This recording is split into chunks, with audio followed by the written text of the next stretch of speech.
అనిష్టమా? లేదు. అలాంటి అనిష్టం లేదు రామచంద్రుడికి. మరి ఎందుకు ఫలించలేదు భరత శరణాగతి? అసలు ఫలించిందా లేదా అంటే భరత దానికి అనేక రకములైనటువంటి సమాధానములను సాయిస్తారు. భరతుని శరణాగతి ఫలించకపోవడానికి కారణం ఏమంటారు మనవాళ్ళు? ఫస్ట్ కమ్ ఫస్ట్ అంటారు కదా. ముందు అడిగిన వాళ్ళ కోరిక ముందు తీర్చాలి, తర్వాత వచ్చిన వాళ్ళ కోరిక తర్వాత తీర్చాలి. ముందు కోరిక ఏమిటి? దేవతల శరణాగతి. ఇప్పుడు భగవంతుడు అవతరించడానికి హేతువే దేవతల శరణాగతి కదా. కనుక ఆ దేవతల కోరిక తీర్చాలి. ఆ రీతిగానే మునుల యొక్క శరణాగతి, వాళ్ళ కోరిక తీర్చాలి. రావణ సంహారం, రాక్షస సంహారం అయితే తప్ప ఈయన వాళ్ళ వెనక్కి వెళ్ళడానికి లేదు. కనుక వాళ్ళ కోరిక తీర్చిన తరువాత భరతుడి కోరిక ఏమిటి? నువ్వు అయోధ్యకు వచ్చి పట్టాభిషిక్తుడు కావలసినది అయ్యాడుగా. అయితే ముందు కోరిక ముందు తీర్చాడు, తరువాత ఈయన అడిగాడు కనుక తరువాత తీర్చాడు. కనుక అందులో ఏమీ భరతుని కోరిక తీరకపోవడం అనేది ఏమీ లేదండి. ఇది ఒక సమాధానం. రెండవ సమాధానం, భరతుడు ఏదో అడిగేస్తాడండి, అడిగిన వెంటనే తీర్చేసిన రామచంద్రస్వామి. అందువలన ఆయనకి కీర్తి కలగాలి. భరతుడి గొప్పతనం ఏమిటో లోకానికి తెలియదు. ఇప్పుడు భరతుడు ప్రార్థించిన వెంటనే రామచంద్రస్వామికి భరతుడు అంటే చాలా ప్రేమ.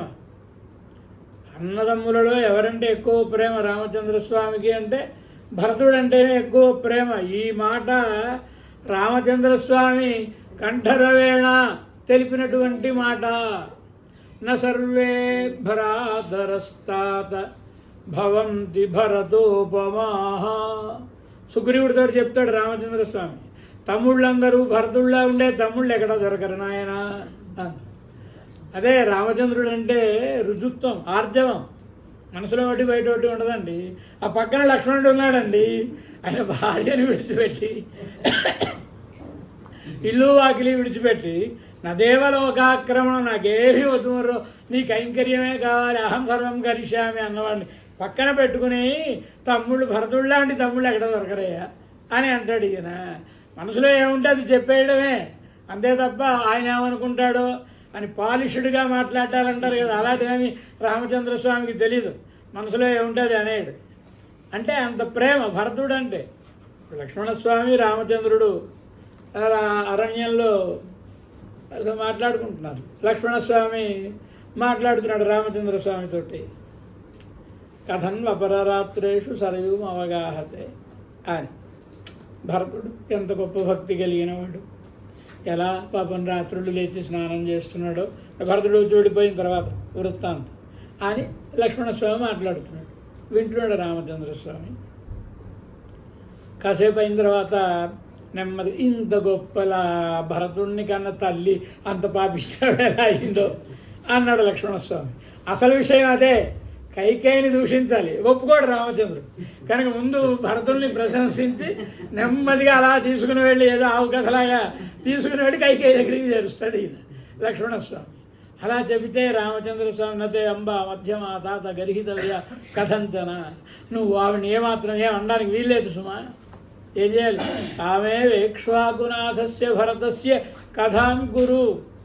ఇక్ష్వాకు వంశానికి నాథుడు భరతుడు, ఆయన కబుర్లు చెప్పరా వింటాను నేను అన్నాడు రామచంద్రుడు. ఎంచేత అంటే బాలిశీక్రియతే నిశ్చితాభిహిమే బుద్ధి వనవాసే దృఢవ్రత. అరణ్యంలో 14 ఏండ్లు గడపాలి అని నేను నిర్ధారించుకుని వచ్చాను ఇక్కడ. అందులో ఏం మార్పు ఉండదు. కానీ నా మనసు ఏమంటుంది అంటే ఒక్కసారి ఇంటికి వెళ్ళి భరతుడిని చూసి వస్తే బాగుంటుందేమో అని. బాలిశీక్రియతే మనః భరత స్నేహ సంతప్త బాలిశీక్రియతే మనః అంటాడండి. అంటే అంత ప్రేమ భరతుడు అంటే రామచంద్రస్వామికి. ప్రేమ లేక కాదు. మరి ఎందుకు వెళ్ళలేదా ఆయన? దీనికి అనేకమైన సమాధానం. ఒక సమాధానం ఏంటి?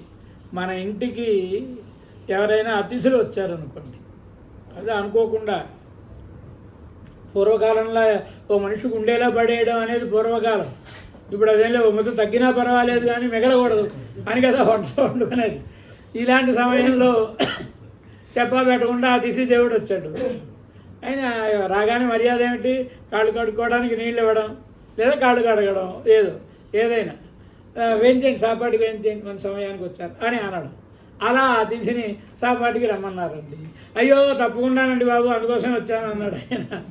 అనగానే ఇప్పుడు ఇంట్లోకి వెళ్ళాడు. మరి వండుకున్నటువంటిది సాపాటు ఏదో నేను తర్వాత చేస్తానులే, ముందు ఆయనకి సాపాటు పెట్టు అన్నాడు. ఆకలిగా పాపం ఎక్కడి నుంచి వచ్చాడు కదండి, ఆయన పెట్టేశారండి.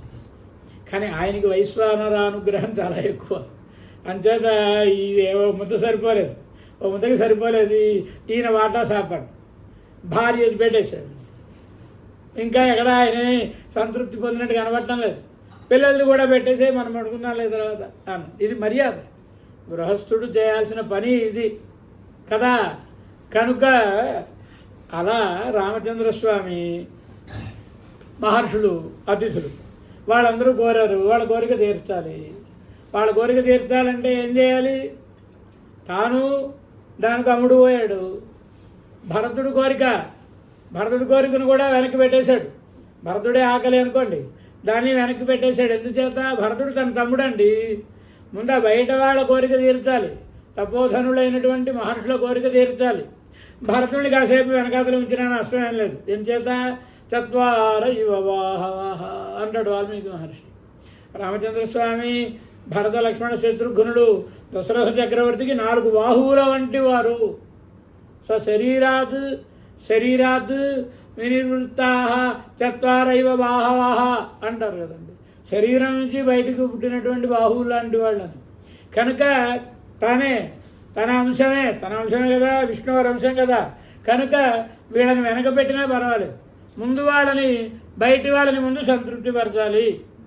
ఇది అందుకని భరతుడిని వెనక ఉంచాడండి. ఒక సమాధానం. ఏదైనా భరతుడి మనసు ఖేదపడుతుంది కదండి. అంటే భరతుడికి ఆయనకేది మేలో ఆయనకి తెలియదు, అది కూడా రామచంద్రుడే ఆలోచించాడు. ఇప్పుడు భరతుడికి పిలిచాడు. పాపం భరతుని ప్రేమను చూచిన రామచంద్రుడు వెళ్ళిపోయాడు అనుకోండి. ఆయనతో పాటు సర్లే మరి నువ్వు ఇంక బాధపడుతున్నావు కదా అని వెళ్ళిపోయాడు అనుకోండి. లోకం ఏముంటుంది? ఈ రామచంద్రుడు అడవికి వచ్చాడు కానీ ఆయనకేం పెద్ద ఇష్టం లేదండి, తప్పక వచ్చాడు ఆయన. ఆ వంక ఎలా దొరుకుతుందా మనం ఇంటికి వెళ్ళడానికి అని చూస్తున్నారు. కనుక మన పిల్లల్ని స్కూల్కి పంపిస్తే చూడండి, వంక కోసం చూస్తారు, కడుపులో పోట్లు అనగానే వెంటనే పరిగెత్తుకుని వచ్చేస్తారు కదా. అలాగా రామచంద్రుడు అడవికి వెళ్ళిన వాడు వంక కోసం చూస్తున్నాడు. ఏదో ఈయన అదృష్టం బాగుండి భరతుడు వచ్చి పిలిచాడు, వెళ్ళిపోయాడండి. రామచంద్రుడికి కీర్తి కాదు, భరతునికి కీర్తియా? ఎంత గొప్పవాడండి భరతుడు. రామచంద్రుడిని తిరిగి తీసుకొచ్చి రాజ్యంలో కూర్చోబెట్టాడంటే భరతుడు ఏదో మాట వరుసగా అడిగాడండి, వచ్చేస్తాడు అనుకోలేదు. అనుకుని ఉంటే అడుగుండేవాడే కాదు. ఈయన ఏదో మాట వరుసకి నాకెందుకు నెపం అని అడిగాడు, ఆయన వచ్చేసాడు రామచంద్రుడు. అంతే తప్ప భరతుడేం గొప్పవాడు కాదు అని. భరతుని గొప్పతనం లోకానికి తెలియదు. భరతుని గొప్పతనం లోకానికి తెలియాలంటే 14 ఏళ్ళు రామచంద్రుడు వెనుకకు వెళ్ళకపోయినా తాను ఆ సామ్రాజ్య సుఖాలను వేటిని మొదటి రోజు ఎలా ఉన్నాడో 14వ ఏడు కూడా అలాగే. భరద్వాజుని దగ్గరికి వచ్చారు భరతుడు, వాళ్ళు రామచంద్రుని దగ్గరికి వెళ్ళాలి, ఆయన చెప్పాలి దారి, ఆయనేగా ఆజ్ఞాపించిన వాడు రామచంద్రుడు. వచ్చిన తర్వాత విందు చేశాడు. ఈయన విందు చేసినప్పుడు ఒక రత్న సింహాసనం తెప్పించి వేయించి భరతుడు కూర్చోవడానికి, మరి ప్రభువు కూర్చోవాలి కదా విందులు స్వీకరించడానికి. భరతుడు ఆ సింహాసనం చుట్టూ ఒకసారి తిరిగి నమస్కరించి క్రింద సేవకుడు కూర్చునే చోట కూర్చుని సింహాసనాన్ని చామరంతో విసురుతున్నాడు. అంటే ఇది ప్రభువు కూర్చోవలసినది, ప్రభువు రామచంద్రుడే, నేను దాసుణ్ణి. ఇది 14 ఏళ్ళు అలాగే గడిచి ఎప్పుడు ఏం వచ్చినా ఆ సింహాసనం దగ్గర పాదుకలు ఉన్నాయి కదండి, ఆ పాదుకలకు ఒకసారి సమర్పించి వాటికి నివేదించి అటు పిమ్మటనే వినియోగం చేయడం, ఇది కదా సాగింది. కనుక ఈ గొప్ప భరతుని యొక్క ఈ గొప్ప భక్తి లోకానికి తెలియాలంటే 14 ఏళ్ళు ఈయన అడవిలోనే ఉండడం అవసరం. కనుక ఇది రామచంద్రుడికి తెలుసు. భరతుడికి చిన్నపిల్లవాడు అడిగినా ఇవ్వలేదంటే కారణం ఏదో పెద్దవాడికి తెలుసు. అలా రామచంద్రుడు చేశాడు. కనుక భరతుని శరణాగతిని వెనకబెట్టినా నష్టమేం లేదు అంటే మన పూర్వాచార్యులు అంగీకరించడు. భరత శరణాగతి ఫలించెను. ఎలా ఫలించింది? ఫలించకపోతే భరతుడికి ఆనందం ఉండదు. రామచంద్రుడిని ప్రార్థించాడు ఈయన, నేను రాను ఆయన, నాన్నగారు పరమపదించినంత మాత్రం చేత ఆయన ఇచ్చిన మాట ఓటుపోకూడదు. ఆయన నన్ను అడవికి వెళ్ళమన్నాడు, వీలునామా రాసేసి వెళ్ళిపోయాడు మా నాన్నగారు. నాకు అడవిని రాశాడు, నీకు రాజ్యాన్ని రాశాడు. కనుక నేను అరణ్యానికి రావాల్సిందే, నువ్వు నగరంలో ఉండాల్సిందే. త్వం రాజా భరత భవ నరాణా, నువ్వు నరులకందరికీ రాజువి కమ్ము. నేను ఈ అడవిలో తిరుగుతూ ఉంటాను అని చెప్పాడు కదండి ఈయన రామచంద్ర స్వామి భరతుడికి. సరే అయిపోయిన తర్వాత మరి మధ్య మార్గం నేనైతే పాలించను అన్నాడు ఈయన. అంటే పాదుకలను ఇచ్చాడు రామచంద్ర స్వామి. ఒకసారి నువ్వు అధిరోహించంటే అధిరోహించి పాదుకలను ఇచ్చాడు. ఆ పాదుకలను స్వీకరించి సరస్సు మీద ఉంచుకున్నాడు. ఉంచుకుని ఆరురోహ రథం హృష్ట, రథమును ఆనందముగా నెక్కెను. భరతుడు రథం ఆనందంగా ఎక్కొచ్చట వెనక్కి. అంటే ఏమనిపిస్తుందండి చదివిన వాళ్ళకి, ఓహో అంటే భరతుడికి మనసులో రామచంద్రుడు రావడం ఇష్టం లేదు, ఆ పాదుకలేవో ఇచ్చేశాడు కనుక అమ్మయ్య మన రాజ్యం మనకి దక్కిందని అనుకుంటే ఎంత అవివేకం, సంస్కారహీనమైన ఆలోచన. ఎందుకు ఆనందంగా ఎక్కాడంటే ఆయన నిర్ణయం ఏమి, నేను స్వతంత్రుడను కాను, పరతంత్రుడను. పారతంత్ర్యాన్ని చూపించడానికి వచ్చినవాడండి. సామాన్య ధర్మం రామచంద్ర స్వామి చూపిస్తే తన నడవడికలో, ఎడయపెరుమాళ్ లక్ష్మణస్వామి విశేష ధర్మాన్ని చూపిస్తే విశేషతర ధర్మమైన పారతంత్ర్యమును చూపించినవాడు భరతాళ్వాన్. కనుక భరతాళ్వాన్ ఏమనుకున్నాడు ఆయన, నేను రామచంద్రునికి పరతంత్రుణ్ణి. చాలా సున్నితమైన 14 ఏళ్ళు అయిపోయి రామచంద్రుడు అయోధ్యకు వచ్చాడు. పట్టాభిషేకం చేసుకోవాలంటే మరి యువరాజ్య పట్టాభిషేకం కూడా చేయాలి. లక్ష్మణుని పిలిచాడు, ఆయన ఇంతకాలం కష్టపడ్డావు నాతో పాటు, కనుక నువ్వు యువరాజుగా ఉండు అని. సర్వాత్మనా పర్యనునీయమాను యదాన సౌమిత్రి రూపైతి యోగం. నాకు వద్దండి, సర్వాత్మన పర్యనునీయమాన అనేక రకాలుగా చెప్పాడు. నేను చెప్తున్నాను కూర్చోలో అని. నాకు కూర్చోనండి. ఒరే బాబు కూర్చోరా ఆయన, బ్రతిమాలినా లేదు, ఆజ్ఞాపించినా లేదు. నాకెందుకు వచ్చిన పోస్టులు అండి? ఇప్పుడు ఈ పదవి ఇస్తే నాకు నా ఆఫీస్ వేరే ఇంకో వీధిలో ఉంటుంది, అక్కడికి వచ్చిన వాళ్ళ అర్జీలన్నీ పరిష్కరించడంతో సరిపోతుంది. నాకు రామసేవ కావాలి కానీ ఇవన్నీ వద్దు కనుక నాకేం వద్దండి అని తీసుకోలేదు. తతో అభ్యసించత్ భరతం మహాత్మా. ఇంక సరే భరతారా అని భరతుని శిరస్సు మీద కిరీటం పెట్టి. మరి లక్ష్మణుడు ఇంతకాలం ఇన్ని మాటలు అన్నాడు కనుక భరతుడు కూడా నాకెందుకండి అన్నయ్య గారు, వద్దండి అన్నయ్య గారు ఏమైనా అన్నాడా? ఒక్క మాట మాట్లాడలేదు. వెంటనే ఆయన శిరస్సు మీద కిరీటం పెడితే స్వీకరి. అంటే అర్థం ఏం చెప్పుకోవాలి? ఓ భరతుడికి మనసులో ఉందండి, 14 ఏళ్ళు ఏదో ప్రతినిధిగా అయినా పాలించాడు కనుక అందుకని స్వీకరించాడనే అర్థం కాదు. మరి నేనెవరిని? నేను పరతంత్రుణ్ణి. ఆయనకు ఆయన చెప్పు చేతులకు లోబడి ఉండాలి. పరతంత్రుడు అంటే పారతంత్ర్యం అంటే కనుక ఇప్పుడు నేను మీరు చెప్పినట్టు చేయనండి, నేను చేసినట్టే మీరు స్వీకరించాలంటే ఇంకా నేను సేవకుండా ఎలా అవుతాను? కనుక ఆయన ఎలా చెబితే ఆయనకి ఏది ఇష్టమో అలా ప్రవర్తించాలి. ఆయన యువరాజ పట్టాభిషేకం చేసుకోమనమన్నాడు, కాదంటాను, నాకు అధికారం ఏముంది అని స్వీకరించాడు. అంటే పారతంత్ర్యం, దానిని ప్రకాశింపజేయడానికి వచ్చినవాడు కదండి.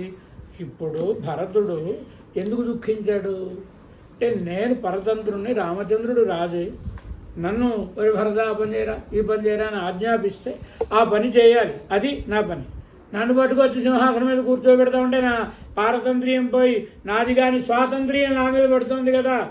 ఇంతమంది పెద్దవాళ్ళందరూ, మరి మంత్రులు వశిష్ఠో వామదేవస్తజా వాలి రథకాశ్యప, ఓ వీళ్ళందరూ సమావేశం పెట్టి నువ్వు రాజువుగా అన్న. అంటే ఇంతమంది కలిసి నా పారతంత్ర్యం అనే సంపదను దొంగిలించడానికి చూస్తున్నారు అని పాపం జగర్హేతు పురోహితం విరళాప సభా మధ్య. ఇది బాధ. ఇప్పుడు ఏమైంది? ఇప్పుడు భరతుడు స్వతంత్రుడు కాడు, రామచంద్రుడు పాదుకలను ఇచ్చాడు. పాదుకలే ప్రభువులు, ఈయన పాదుకా సేవకుడు.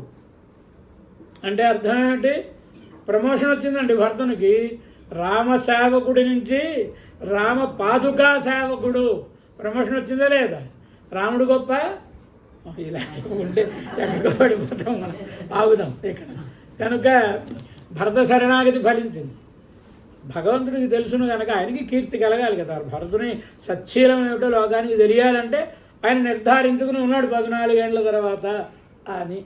కనుక శ్రీభరతాళ్వాన్ పెరుమాళై మీట్టు కొండు వందు, పెరుమాళను మరలించుకొని తీసుకొని వచ్చి తిరువభిషేకం పన్న వేణం, అభిషేకాన్ని చేయాలి అని పారిత్తుక్కొండు సెల్ల అని ఎంతో పాపం ఆశతోటి వెళ్ళాడు ఆయన. అన్నగారు వస్తే అలా చేయాలి ఇలా చేయాలి అని అనుకుని.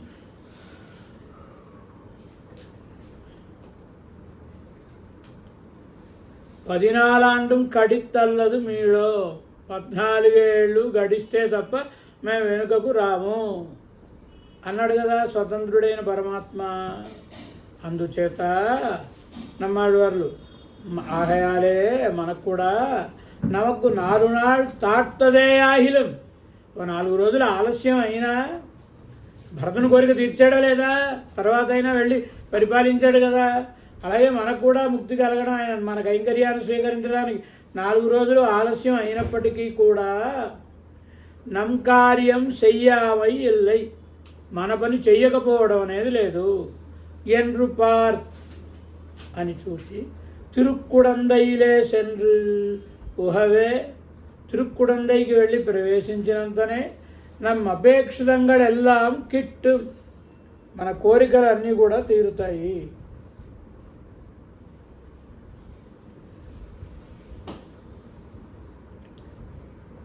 నమక్కరు కురెహళిమిల్లై, మనకి ఓ లోటు లేదు. ఎన్రు పూహా అని అక్కడికి ప్రవేశించగా మళ్ళా రామాయణంలో వృత్తాంతాన్ని సాయిస్తున్నాం. శ్రీభరతాళ్వాన్ రాజ్యత్తుక్కు నిమిత్తభూతనానేన్ ఎండ్రత్తాలే వరుపుంబాడు. అసలు భరతాళ్వానికి మనసులో చింత. ఏమిటి చింత? మంధర, శత్రుఘ్నుడికి మంధర కనబడిందండి. ఒళ్ళు మండిపోయింది ఆయనకి. మంధరే కదా ఇంత చేసింది, రామచంద్రుడు అడవికి వెళ్ళడానికి కారణమని కత్తిపుచ్చుకుని ఆవిడని సంహరించడం కోసమని ఆవిడని తరవడం ప్రారంభించి, ఆవిడ భయపడి కైకేయి దగ్గరికి వెళ్ళింది, వెళ్ళమ్మగారి దగ్గర. ఆవిడ భరతుడి దగ్గరికి వచ్చిన వరే ఆయన చంపేస్తానంటున్నాడు రా అని అంటే, అప్పుడు శత్రుఘ్నుడిని భరతుడు ఆగ్రహం, ఆయన ఏమిటి అసలు స్త్రీవధ చేయడం అనేది ఎంత తప్పుడా ఏదో చెప్పాడు ఆయన. చెప్పిన తర్వాత అలా కాదన్నయ్య, ఇంతమంది బాధపడడానికి, నాన్నగారు పరంపరించడానికి రాజానం ప్రేతభావస్థం అంటాడు కదా భరతుడు. రాజుగారినేమో పరలోకానికి పంపించిందిట, అన్నగారినేమో అడవికి పంపించిందిట, భరతుడికేమో మారని అప్రతిష్టని కట్టబెట్టిందిట. కనుక అందరికీ అన్ని ఇచ్చావు నువ్వు అంటాడు కదండి. తాయీరే నీర్ పేయీర్ అల్లీరే కమ్మనాటాడు అని చాలా అద్భుతంగా అంటాడు. తాయీరే నీర్, తల్లిగారా మీరు? తల్లి అయితే కొడుక్కి మేలు చేయాలని చూస్తుందండి, కొడుక్కి అపకారం చేసేది తల్లి ఎందుకు అవుతుంది? కనుక నోయీరే నీర్, వ్యాధి లాంటి వారా అంటే వ్యాధి వచ్చిందనుకోండి, వ్యాధి వస్తే అంటే ప్రాణాంతకమైన వ్యాధి వస్తే ఇంక ప్రాణాలు తీసుకెళ్ళిపోవడమే ఆ వ్యాధి వస్తే.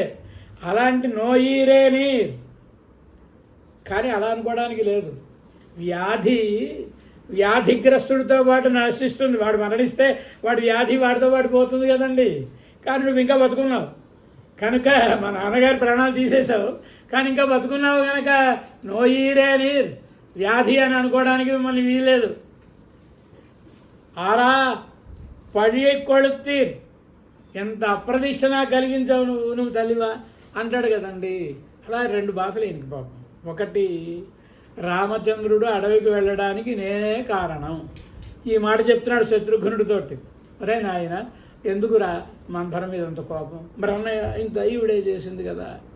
నా మంధరాయా, ఆవిడ తప్పే ఉంది.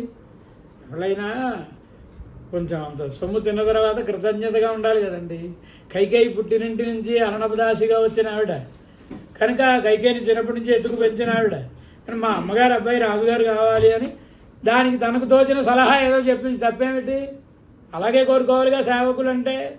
కనుక నా మంధరాయా, మంధరది తప్పు కాదు అంటే శత్రుఘ్నుడు అంటావా? నిజమేలే, నువ్వు చెప్పింది బాగానే ఉంది, కానీ ఆవిడ చెప్తే మాత్రం అసలు కైకేయి ఎలా ఉందయ్యా, ఇది విన్న అమ్మగారి తప్పు. నా మాతురస్య, ఆవిడది తప్పు కాదురా. ఎందుకు తప్పు కాదు? తర్వాత రామచంద్రస్వామి భరతుడిని జాగ్రత్తగా చెప్పి ఒప్పిస్తాడు. నాయన ఇది కారణం అని అంతా చెప్తాడు ఆయన రామచంద్రుడు. ఆవిడ ఏ తల్లైనా తన కొడుకు గొప్పవాడు కావాలని కోరుకుంటుందా, కోరుకోదా? కోరుకుంటుంది కదా. మరి ఈవిడ కోరుకుంది. తన కొడుకు గొప్పవాడు అవ్వడానికి తాను ఏం చేయగలిగితే తల్లి చేస్తుంది. ఈవిడ దగ్గర 2 వరాలు ఇచ్చాడు ఆయన, పూర్వం ఇచ్చిన వరాలేగా కైకేయికి. ఆ వరములను కోరుకుంది కుమారుడు రాజు కావాలని.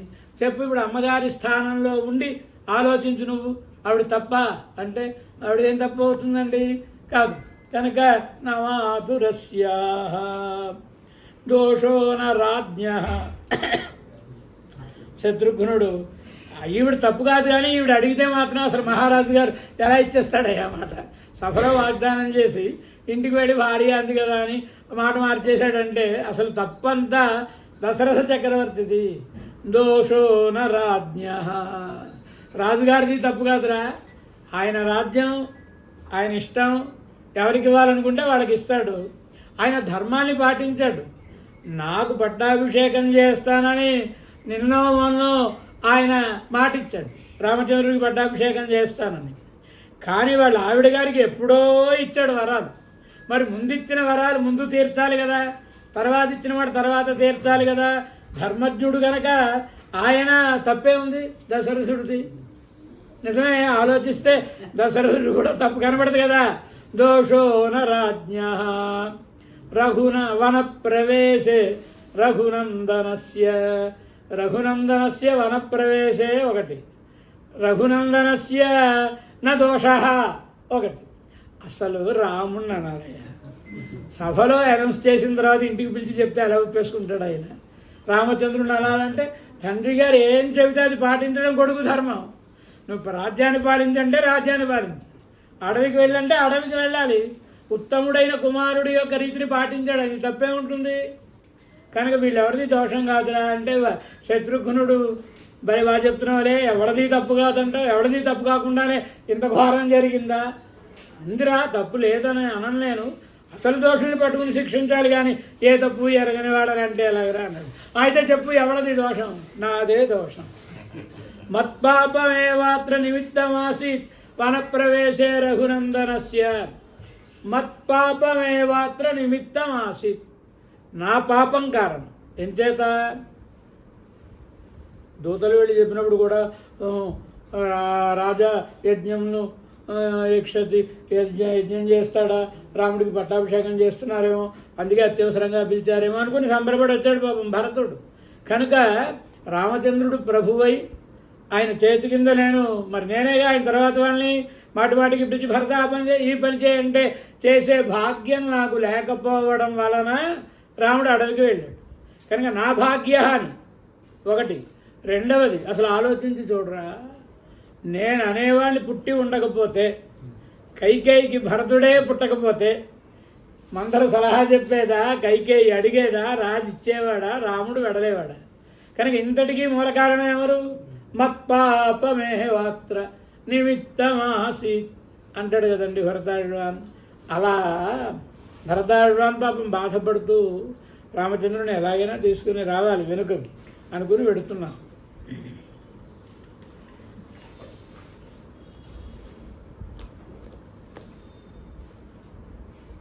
అనుకుని పెడుతున్నాడు ఈయన. ఏమని?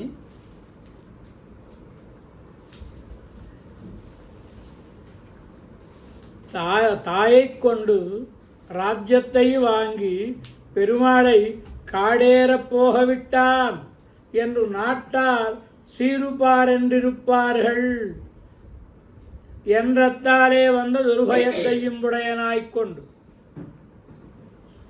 లక్ష్మణస్వామి భరతాళ్వాన్ని, లక్ష్మణస్వామి చెప్పిన మాట ప్రమాణం భరతుని విషయంలో. ఎంచేత భరతుడు వస్తుంటే చెట్టు మీదకి ఎక్కి చూచిన లక్ష్మణస్వామి, భరతస్య వధే దోషం నాహం పశ్యామి రాఘవ. భరతుడి యొక్క వధంలో ఏమీ తప్పులేదు. ఎంచేత పూర్వాపకారి, నీకు అపకారం చేసినవాడు ఆయన, రాజ్యాన్ని లాక్కుని. కమనాడ్డాళ్వాన్ కమరామాయణం చాలా గుహుడు చాలా అందంగా చెప్తాడండి. వంచనయాల రసైదియమన్నరు వందారో, వంచనయాల్ అరసైదియమన్నరు. ఆ భరతుడిని చూసి మోసం చేసి రాజ్యాన్ని పొందినవాడు. ఎలా? సిస్టమ్ అప్పటి నుంచి ఉందండి, ఇక్కడ కొత్తగా లేదు. ఈ హత్యలు చేసేసేవాళ్ళు చూడండి, ఎక్కడో హోటల్లో రూమ్ బుక్ చేసుకుంటారు పొరుగురులో, నేను అక్కడున్నాను అని చెప్పడం కోసమని. అంటే వాళ్ళ మీదకి నేరం రాకుండా, భరతుడు తన మీదకి నేరం రాకుండా మేనమామ గారు ఊళ్ళో ఉండి వాళ్ళ అమ్మకి హత్య అడిగించాడండి కదా. కొండల్వన్ననై అని మేఘవర్ణుడైనటువంటి రామచంద్రస్వామి ఆయనను మోసం చేసి వంజనయాల్ అరసైదియ నాయహన్ ఆళామే వంజనయాల్ అరసైదియ మన్నరు వందారో అంటాడు కదా. లోకం సహజం, తెలియని వాళ్ళు లోకంలో భరతుని స్వభావం తెలియని వాళ్ళు అందరూ అనుకుంటారు లక్ష్మణస్వామి అన్నాడంటే తోడబుట్టినవాడు, ఇంకా మిగతా వాళ్ళు అనుకోవడంలో ఏం ఆశ్చర్యం ఉంది. కనుకనే ఇది భరతుడి గురించి ఇదే లక్ష్మణస్వామి ఆయన స్వభావం తెలిసిన తర్వాత రామచంద్రస్వామితో మాట్లాడేటప్పుడు ఒక మాట అంటాడు, కథన్ను అపరరాత్రేషు సరయూం అవగాహతే అత్యంత సుఖ సమృద్ధ సుకుమార సుఖోచిత కథన్వపరరాత్రేషు సరయూం అవగాహతే. భరతుడంటే రాముని కంటే కూడా సుకుమారుడు. రామచంద్రుడైనా ఉయ్యాల్లో పెరిగాడు, కానీ అద్భుతమైనటువంటి రేవచంద్రులే గోవిందరాజయ్య. రామచంద్రుడిని ఉయ్యాల్లో పెరిగాడు, భరతుడు ఎక్కడ పెరిగాడంటే ఒడిలో పెరిగట్ట దశరథుడికి. ఊయలలో పడుకోబెడితే కొంచెం గుచ్చుకుంటుందేమో ఆ పరుపని తన ఒళ్ళో పెట్టుకుని పెంచట. ఇలా జడిలం జయరాసం దగ్గర వ్యాఖ్యానిస్తారు. అట్లా అంత సుకుమారుడు, సుకుమార సుఖోచిత, సుఖానికే తగినటువంటి వాడు. అలాంటి వాడు అర్ధరాత్రి లేచి సరయూ నదిలో స్నానం చేయడానికి పెడుతున్నాడు. ఎలా ఉంటాయి సరయూ జలములు? చేయి పెడితే గడ్డగడ్డుకు పోయేంత చల్లగా ఉంటాయండి. అలాంటి నీళ్లలో స్నానం చేయడానికి పెడుతున్నాడు ఈయన. రాజకుమారులు వేడి నీళ్ళ స్నానం చేస్తారు, ఇప్పుడు పండగకో పబ్బానికో వెళ్తారు నదీ స్నానం. అలాంటిది రోజు ఈయన మరి వ్రతంలో దీక్షలో ఉన్నవాడు కనుక ఈయన రోజు సరయూ నదీ స్నానానికి పెడతాడు ఆయన. అలా వెళ్ళినప్పుడు కథన్ అంటే ఎలా, అసలు ఎలా స్నానం చేయగలుగుతున్నాడండి ఆ చన్నీళ్ళ స్నానం భరతుడు అని ఆశ్చర్యపోతున్నట్ట లక్ష్మణస్వామి. ఏం అపరరాత్రేషు అర్ధరాత్రి ఎందుకు వెళ్ళాలి స్నానానికి భరతాళ్వాన్ అంటే? ఆయన కొంచెం ఒకవేళ ఏదో తెల్లవారుతూ ఉంటే ఆ సమయంలో వెళ్ళాడు అనుకోండి. పూర్వకాలంలో ఇప్పట్లా కాదుగా, పూర్వకాలంలో పొద్దున్నే ఆ ఇల్లాళ్ళు లేచి ఆ ఇల్లంతా కళాపి జల్లి ముగ్గులు పెట్టుకుని, ఇప్పుడంటే ఆ భర్త గారు లేచి తిరువారాసం ఉంటే తిరువారాసం చేసుకుని టేబుల్ మీద సాపాటు పెట్టేసి ఆయన ఆఫీస్కి వెళ్ళిపోతాడు, అప్పుడు ఇప్పుడు వేస్తుంది నెమ్మదిగా. అలా కాదుగా, పూర్వమే ఇల్లాళ్ళందరూ లేచి మా కళాపు జల్లుకుని ఆ ఇళ్లలో ముగ్గులు పెట్టుకునేవారండి. ఆ సమయంలో భరతుడు కనుక స్నానానికి పెడుతున్నాడు అనుకోండి, ఎవళ్ళైనా ఏమనుకుంటారు, చీచి రాముడిని అడవికి పంపించిన పాపాత్ముడి మొహం చూశాను పొద్దున్నే అని ఎవరైనా బాధపడతారేమో. అందుచేత వాళ్ళు ఎవరు నిద్ర లేవకుండా అర్ధరాత్రే వెళ్ళిపోదమ్మా ఒక కారణం. మరొక కారణం ఏమిటి? తెల్లవార్లు రామచంద్రుడిని తలుచుకుని దుఃఖంతో నిద్ర పట్టక రామ విశ్లేష వ్యసనంతో శరీరం అంతా వేడెక్కిపోయి, మళ్ళా సూర్యోదయమై సూర్యకిరణములు ప్రసరిస్తే వేడెక్కిన నీళ్లు ఈ వేడిమిని చల్లార్చడానికి సమర్థములు కావని ఆ అర్ధరాత్రియే చల్లటి నీటిలో స్నానం చేయడానికి పెడుతున్నాడు ఆయన. కనుక అపరరాత్రేషు అదొక కారణం. మరొక కారణం మహానుభావుడైన నేను పెడుతున్నాను. ఎవళ్ళు ఏమనుకున్నా నేనేమిటో నాకు తెలుసును కదా, కానీ ఏ నేరము లేని నన్ను నేరస్తున్నని వాళ్ళంటే వాళ్ళకి పాపం చుట్టుకుంటుంది. నిష్కారణంగా మనం కరవడం ఎందుకు, వాళ్ళకి పాపాన్ని అంటించడం ఎందుకు, కనుక అర్ధరాత్రే వెడమం అని పెడుతున్నాడు అని. కథన్ అపరరాత్రేషు సరయూం అవగాహతే. కనుక భరతునికి రెండు బాధలు. ఒకటి, లోకం అంతా ఇతని కారణంగానే రామచంద్రుడు అడవికి వెళ్ళాడు అని అంటుంది. రెండవది, ராஜ்யத்துக்கு நிமித்தభూతనానేన్ ఎండ్రత్తాలే ஒரு పుండ్వాடும். అదే ఆ శ్లోకంలో చెప్పుకున్నాం కదా, మత్పాపమేవాత్ర నిమిత్తం ఆసీత్ అని. నేననేవాడిని ఉండబట్టి కదా, నేను కారణంగా కదా రామచంద్రస్వామి అడవికి వెళ్ళాడు అని కొంచెం మనసులో బాధపడుతున్నాడు ఆయన. ఇప్పుడు ఇంత పని చేసిన తర్వాత వెళ్ళి లేదు అన్నయ్య ఇంటికి వచ్చేయంటే వస్తాడండి ఆయన? ఇంత కథ నడిపిన తర్వాత ఏమో అలా అనుకోవచ్చుగా రామచంద్రస్వామి నన్ను గురించి. కనుక ఎండ్రత్తాలే వందదొరు భయత్తయ్యం ఉడలాయికొండు நான் తిరువడిగడిలే సెండ్రు కిట్టినాల్. నేను వెళ్ళి పాదార విందములు దగ్గర ఆశ్రయించినట్లయితే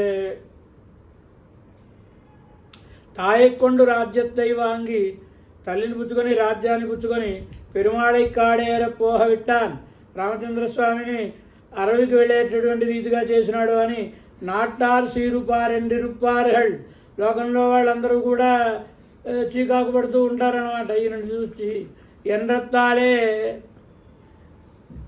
వందదొరు భయత్తై ఉడలాయికొండు. రెండవది நான் తిరువడిగడిలే సెండ్రు కిట్టినాల్. నేను వెళ్ళి పెరుమాళ్ళ పాదారవిందములను సమీపించినట్లయితే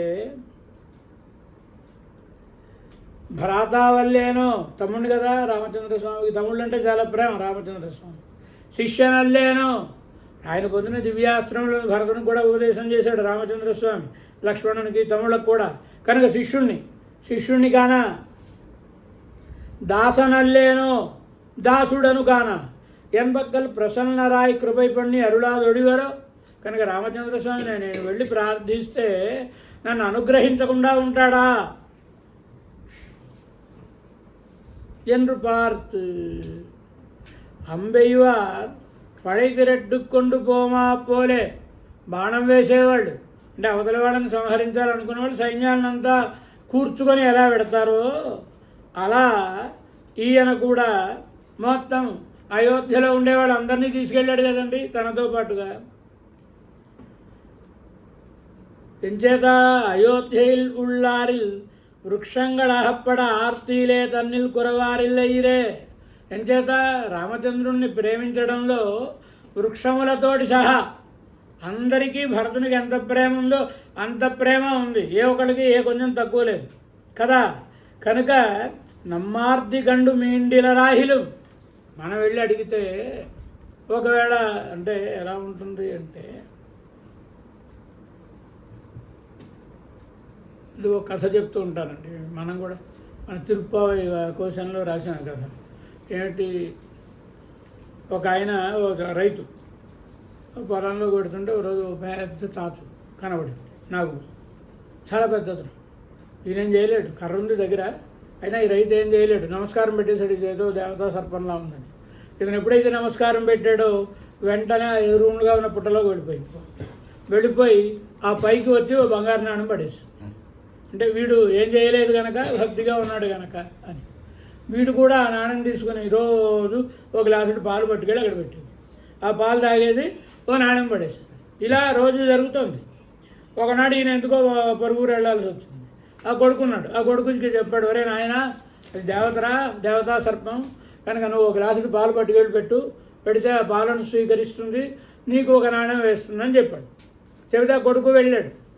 వెళ్ళిన తర్వాత సరే పాలు అక్కడ ఉంచాడు, పాలు పుచ్చుకుని ఆ నాణ్యం వేస్తుంది. వీడు మరి కుర్రవాళ్ళు కదండి, మా నాన్న అంటే పూర్వకాలం వాడు ఆ పుట్టలో ఎన్ని నాణ్యాలు ఉన్నాయో మన కర్మగాల రోజుకో నాణ్యం ఏమిటిది వాయిదాల పద్ధతిలో. కనుక ఒక్కసారే నాణ్యాలన్నీ తీసేసుకుంటే కోటీశ్వరులం అయిపోతాం కదా అనిపించి వాడు ఏం చేశాడు, ఆ పాలు తాగడానికి పాము వచ్చినప్పుడు ఒక పెట్టాడు దాన్ని. దెబ్బ సరిగా తగలేదు దాన్ని బుస్సుమని వీడిని ఘాటు వేసింది. వీడు వెంటనే మరణించాడు, పుట్టలో పడింది. ఈ సంగతి వెంటనే ఆగమేఘాల మీద వాడికి తెలిసింది. పాపం ఇంకా దారిలోనే ఉన్నాడు. వాడు వెనక్కి తిరిగి వచ్చి ఏదో కార్యక్రమాలన్నీ అయిపోయిన తర్వాత శుద్ధి అయిన తర్వాత మళ్ళీ ఒక గ్లాసుడు పాలు పట్టుకుని పుట్ట దగ్గరికి వెళ్ళాడు. పెడితే ఆ పాము వచ్చింది. పాలు తాగి ఓ నాణం వేసి, రేపటి నుంచి నువ్వు పాలు తీసుకురాకు, నేను పుచ్చుకోను అని. ఎందుకు పుచ్చుకోవమ్మా అంటే, ఇదివరకు నన్ను దేవత అని చూసేవాడు, నువ్వు నీ కళలో నా యందు ఆ ప్రీతి కనబడేది కనుక నేను నీకు నాణ్యం వేసేదాన్ని. కానీ ఇప్పుడు నన్ను చూసినప్పుడు నా కొడుకుని పొట్టన పెట్టుకున్న పాము కదా అనే భావన ఏమూలో నీకు ఉంటుంది. నీకు అలాంటి భావన ఉందని తెలిసిన తర్వాత నేను అనుగ్రహించలే, నీ పాలు తాగలేను కనుక రేపటి నుంచి రాకని చెప్పి. ఇప్పుడు భరతుడు అనుకుంటున్నాడు, నేనొక్కడిని వెళ్ళి రామచంద్రుడిని ప్రార్థిస్తే ఈయన వాళ్ళ అమ్మగారి చేత రాజ్యం అంతా లాగించేసుకుని ఇప్పుడు వచ్చి పెద్ద ఏం తెలియనట్టుగా 10 మందిలో నన్ను ప్రార్థిస్తున్నాడు అని అనుకుంటాడేమో. మరి నాకంటే ఆ దోషం ఉంది, నేను కారణం అవ్వడం అనేది తెలుసో తెలియకో. కానీ అయోధ్య ప్రజలకు ఆ దోషం లేదుగా. వీళ్ళందరినీ తీసుకువెడదాం, ఈ మంత్రులందరినీ తీసుకుని పెడదాం. వీళ్ళందరూ ప్రార్థిస్తే అయినా రాముని మనసు కరిగి వెనుకకు రాకుండా ఉంటాడా అని ఈయన ప్రసన్నదాయి కృపైప్పల్ని అరుళాదొడివరో అనుగ్రహించడా అని వీళ్ళందరినీ కూడా తీసుకుని వెళ్ళాడు. ఎల్ను పార్ద్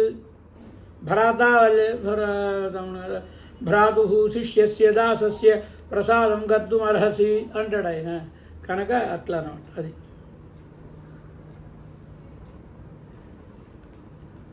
అలా వెళ్ళి ఏభిశ్చ సజీవై సార్థం ఏమంటున్నాడు ఆయన, అన్నయ్య సరస్సు వంచి నమస్కరించాడు.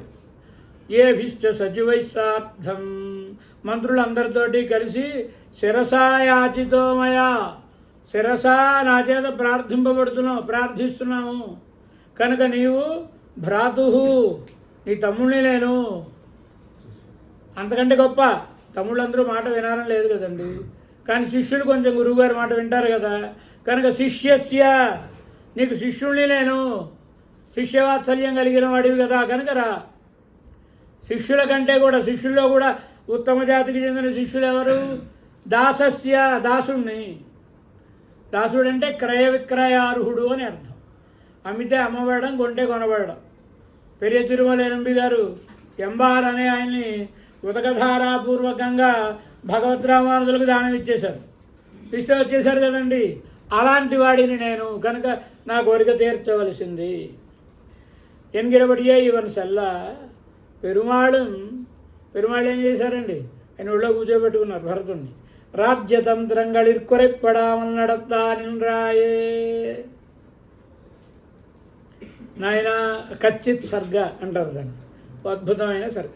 అంటే రాజధర్మములు ఏమేమిటో, రాజు ఎలా ఉండాలో వీటన్నిటిని, రాజనీతిని అంతటినీ భరతుల్ని ప్రశ్నించే నెపంలో రామచంద్రస్వామి అతను అడిగే నెపంలో చెప్పేస్తాడు. అలా కొన్నిటిని వీరు కూడా మనకి సాయిస్తున్నారు. ఏమని? రాజ్యతంత్రములలో కురైప్పడామని నడత్తారిన్రాయే, లోటు లేకుండా నడుపుతున్నావు కదా.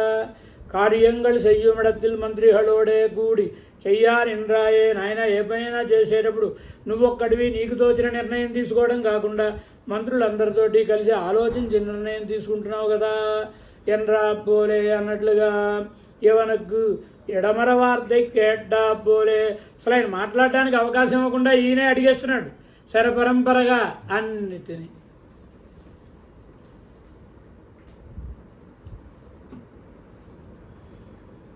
ఇవనికి ఇడమర వార్త కేట్టా పోలే ఇవత్ బుగ్గ అని చమత్కారంగా అంతా ఆయన ప్రశ్నిస్తుంటే భరతుడు నవ్వు రామచంద్రుడి కేసు చూసి, ఎందుకు నవ్వుతున్నావు రా నాయన? ఆయన ప్రశ్న, చివరి ప్రశ్న ఏమిటి ప్రశ్న అంటే, యాం వృత్తిం వర్తతే తాత యాం జన ప్రపితామహ తాం వృత్తిం వర్తసే తాత. మన తాతగారు ఎలా నడుచుకున్నారో, నాన్నగారు ఎలా నడుచుకున్నారో అలాగే నడుచుకుంటున్నావా నాయన అంటే ఆయన నవ్వు నవ్వేసట్టు భరతుడు. ఎందుకురా నాయన నవ్వుతున్నావు అంటే, తాను పాటించిన వాడు చెప్పాల్సిన మాట ఇది. ఎవరు అడగాలండి? నేను పాటిస్తున్నాను, నాన్నగారి మార్గంలో తాతగారి మార్గంలో నువ్వే లేవు, ఆ సంగతి చెప్పడానికే వచ్చాను అన్నాడు. నేను లేవు. ఎంచేత? ఎప్పుడైనా మన వంశంలో పెద్దవాడు ఉండగా చిన్నవాడు రాజ్యం పాలించడం ఉందా? లేదు కదా. కనుక ఇప్పుడు అది నువ్వు తప్పేలా ఉన్నావు, దాన్ని చక్కబెట్టడం కోసం వచ్చానయ్యా. చమత్కారంగా చెప్తారు కదండి. అలా ఇంకా అవతనికి ఆయనకి అవకాశం ఇవ్వకుండా గబగబా ఈయనే అడిగినట్లుగా ఇవర్ పుక్క విడత్తిల్ వీరు పెనవాళ్ళ దగ్గరికి నమ్మాడు వాళ్ళు వెళ్ళిన చోట తిరుక్కన్గళై అలర విడిత్తి. తిరునేత్రములను తెరిచి నమ్మాళ్ళవార్లను కటాక్షించి కుడిరలోకి చల్లగా కటాక్షించి అనుగ్రహించడం కానీ తిరుప్పవడత్తై తిరందు ఒరువార్తె అరళి చేయదలు లేదా ఆయన యొక్క అందమైనటువంటి అధరాన్ని అదే నోటిని తెరిచి ఒక మాట మాట్లాడడం కానీ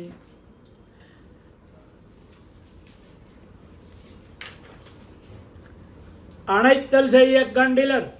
ఎప్పుడైనా ప్రేమ కలిగిన వాళ్ళు ఎంతో కాలానికి కనబడితే ఒకసారి గట్టిగా ఆలింగనం చేసుకుంటారు కదండి. అలా ఆలింగనం చేసుకోవడం కానీ ఏమీ చూడలేదు. దివ్యదేశానికి వెళ్ళినటువంటి నమ్మాడు వారు, తిరుక్కుడందేవి వెళ్ళినటువంటి వారు ఎంచేత పాపం ఈయనేదో అనుకున్నారు, ఆయన నేను వెళ్ళగానే పలకరించేస్తాడు అని. మామగ్రూరేది వక్ష్యతి, పాపాత్ముడి పంటండి, కంసుడి పనుపున వచ్చినవాడు అక్రూరు. అలాంటి వాడు అనుకుంటూ వెళ్ళాడు దారిలో, ఏమని సుగాఢం అంటారు అక్కడ విష్ణు పురాణం. ఈయన ఊహ ఏమిటి, నేను వెళ్ళగానే కృష్ణ భగవానుడు నన్ను ఒకసారి ఆలింగనం చేసుకుంటాడు, అక్రూరా అంటాడు. మా నాన్నగారు పెట్టిన పేరు, కానీ ఈ పేరుకి ఏం విలువ లేదు. భగవంతుడు అంతటి వాడు నోటితోటి ఆ పేరును పలికి నన్ను పిలుస్తాడంటే ఎంత భాగ్యం. ఇవన్నీ ఊహించుకుంటూ వెళ్తాడు అక్రూరు. తీరింది కోరిక, ఆయనని గట్టిగా కౌగిలించుకున్నాడు కృష్ణ భగవానుడు. ఆ కోరిక తీరింది కదండి. మరి అతనికే కోరిక తీరింది, నమ్మాడి వారిలో అలాగే కోరుకుని తిరుక్కుడందే వస్తే మరి నరసింహమూర్తి ఏం మాట్లాడటం లేదు. ఈయన ప్రతికూల సోరుండు వళరుందా అవన్, ఎవరైనా అక్రూరుడు అంటే ప్రతికూల సోరుండు వళరుందా అవన్, శత్రువు అయినటువంటి కంసుడే అన్నం తిని పెరిగినటువంటి వాడండి. అలాంటి ఆయన కూడా మనోరథం బెత్తానిరే, ఆయన కోరిక కూడా తీరింది కదా భగవదాలింగనం. అప్పటియే ఆ రీతిగానే తమ్మయ్యం కిట్ట వంద అణైక్క పెరామయాలి, భగవంతుడు తమని కూడా ఆ రీతిగానే వచ్చి ఆలింగనం చేసుకునే భాగ్యాన్ని పొందడం లేకపోవడం చేత మిகவும் అవసన్నరాయ్, మిక్కిలి బాధను పొందినటువంటి వారై భోగ్యతయాలు ఈడుపట్టు, పరమాత్మ భోగ్యతను చూచి ఈడుపడి సౌందర్యాది హళాలు పోవరనందు, ఇంత గొప్ప సౌందర్యం కలిగిన భగవంతుడిని పొందలేకపోయానే అని మిక్కిలి బాధపడి స్తనంధయ ప్రజై తాయి పక్కరలే గిట్టి మొహం బెరావిట్టాల్, తల్లిపాలు త్రాగే పిల్ల తల్లి దగ్గరికి వెళ్ళి ఆ తల్లికేసి చూస్తే తల్లి అసలు ఏం పట్టించుకోలేదనుకోండి ఈ పిల్లని, ఎలా అలమరిందు నవ్వుబడుమా పోలే బాధపడు రీతిగా